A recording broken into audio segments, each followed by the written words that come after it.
Okay, we're here in Times Square with Brooklyn for Peace, which is a large group of peace-loving and peace-seeking people in Brooklyn. I'm here with Lynn, who's holding the banner, and I'm here as part of the Palestine-Israel contingent led by Tom Cox.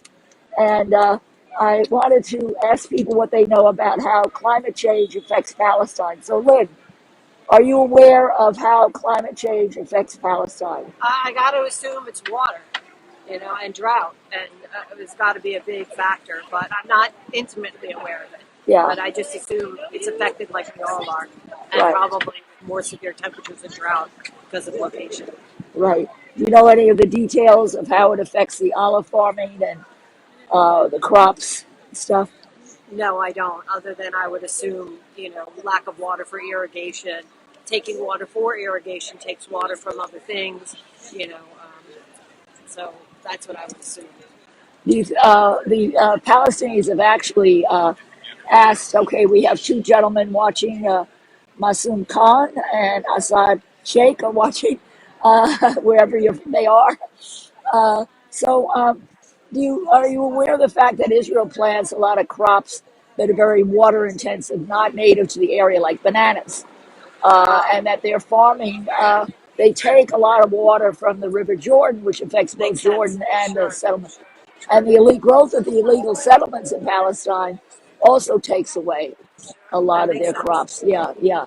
So the Palestinians have been asking the international community for help on this issue for a long Right. time. Water rights and um, use of water is a huge issue all over the world. Yeah, yeah. And I can understand Okay, well, thanks for your that. Pleasure. comments. Thanks for being here. Yeah, okay, let me go on to somebody else. Hi, Mimi. I'm wiping this earplug with wipe. Would you be kind enough to answer a few questions I might have Well, about? can you tell me what this is for? Oh, this is for Brooklyn for Peace, for their Palestine-Israel peace effort, and we want to talk about. I wanted to ask you about what you know about the how climate change has affected the region in Palestine. Okay, I'm Yeah, not comfortable talking about that. I don't feel like I know enough about that to okay, be all bold right, or film talking about that. okay, all If I knew right. more about it, I would feel Yeah, yeah, differently. No, I'm sorry. I don't want yeah. to Okay, I understand. Yeah. Okay. So it might be good for you to look it up because there's some very interesting statistics and interesting actions. And actually, the United States has asked Israel to try to help remedy the situation because their settlements take a lot of the water, and I understand their that. Yeah. farms grow crops like bananas that take a lot of the water. So that's the problem. Okay, thanks, Amy. No, I mean, look, Yeah, I'm very aware of. Please don't record me. yeah, okay. I mean, can All you right, mind then I putting that have to down? take it off. Yeah, I can't stop it right now. So okay, so we'll stop. Okay, thanks, Mimi. Thank you anyway. So was I recorded just now? Yes, yeah, yeah. But I can edit it out. Okay. Yeah, thanks. Hi, hi. Excuse me. My name is Jackie Taylor Basco. I'm with Brooklyn for Peace. And I'm in Brooklyn for Peace Yeah, I as well. thought so. Yeah, and I'm in the Palestine-Israel Peace Initiative, part of Brooklyn for Peace, that's led by Tom Cox, and he invited me here. So I'm here to ask people what they know about the issue of climate change and how it affects Palestine. Can I ask you a couple questions? Sure. All right, I'm wiping the earpiece with a wipe, so if you could put it in your right ear. I can't put it in. I have hearing aids. Oh, okay, all right. Then I'll put it in for you. So I just wanted to, what is your name? Molly. Hi, Molly. Hi, I'm Jackie. So I just wanted to ask you, do you know anything about why climate change is particularly a problem for Palestine? I assume it's because of constant fights over water and who monopolizes it, with the Israelis taking the lion's share of it, and desertification going on. Yeah, absolutely. Hi, Absolutely. Matt. Hi, Sam. Hi, hi. Hi, I'm interviewing people, asking them if they know how. Interviewer, go Yes, ahead. Don't let me. I'm almost finished. I'm thinking of you next. Okay. I forgot to put my false tooth in, so if I smile, it's horrible. Don't smile. It's hard not to smile when I'm You're not talking to a nice smiling. I person don't who's see anything. interviewing me. So, do Look at you? this guy. Hi. Okay. All right.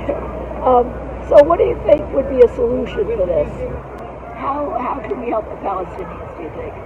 Well, first you have to stop declaring every Palestinian human rights organization as a terrorist organization. Thank you very much for bringing that up. Thank you. You have to end the settlements and give that land back in the occupied territory. Yeah, okay. Well, you're very well informed, Molly, and there's nothing I can add to what you said. You got it. You understand what's going on. Thanks so much. You're welcome. So this is great. There's a lot of people who here in Times Square getting ready for this protest march, and two gentlemen, excuse me, gentlemen, hi.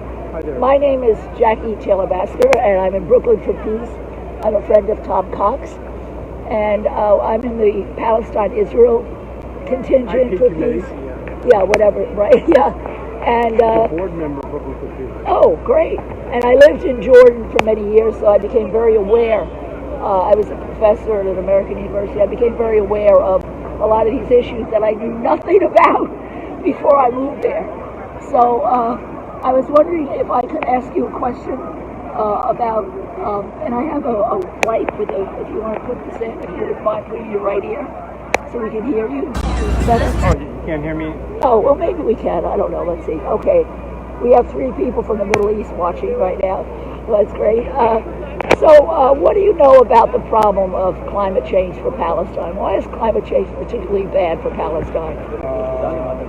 My understanding is, well, one, resource allocation. I mean, obviously, in occupied territories, Palestinians live under apartheid control, and water resources is another critical part of as the water resources dry up due to climate catastrophe, it's going to have a greater impact on Palestinian people being under the sort of oppression. Do you have any suggestion about how Palestinians can be helped? Well, there has to be a lot of pressure put on the international community. I mean, there are countries that to date have made, positive steps in the right direction. Yeah. I think the biggest step needs to be made by the United States. Yeah. Since Israel is a key military partner, and the U.S. needs to, put pressure on Israel to pull back and to, allow people access to resources and put enough pressure on Israel, by withholding, military supplies. You think that Biden would do that? You think that Biden would ever do that? Except for some of the more progressive voices in the House, I don't even know if there's any in the Senate.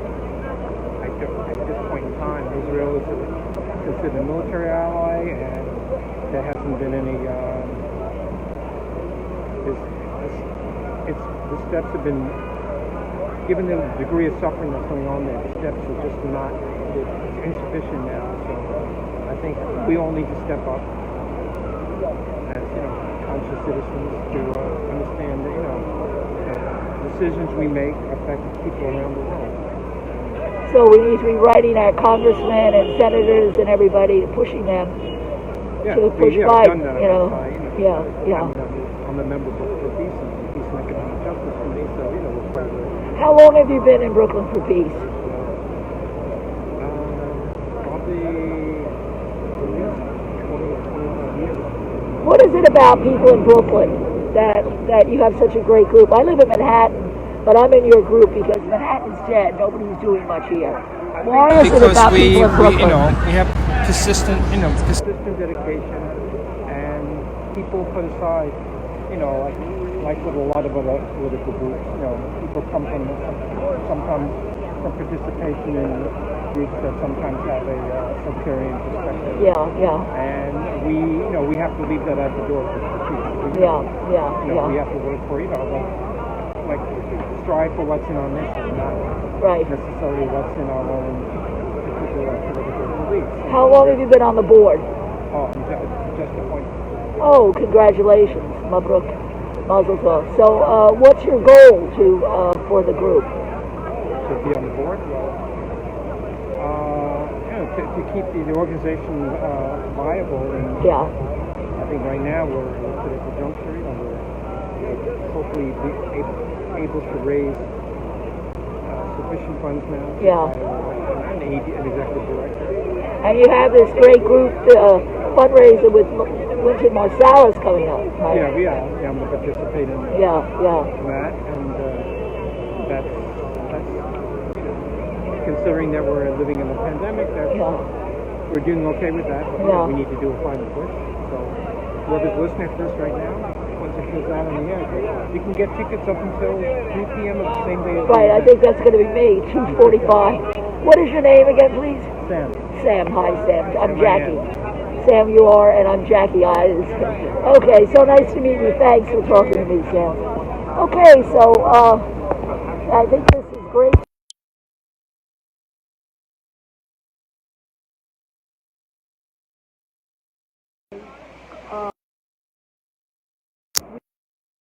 To march. I don't know if I'm going to be able to march all the way to Kathy Hochul's office because I was a little sick yesterday, so I'll probably just hang out here. I'm going to show you the front.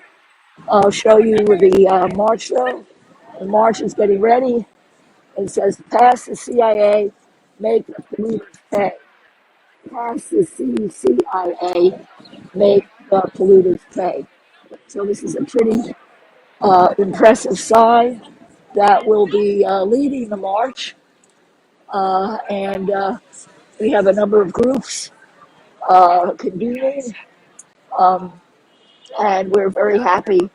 Our Brooklyn for Peace group has expanded, and we're very happy.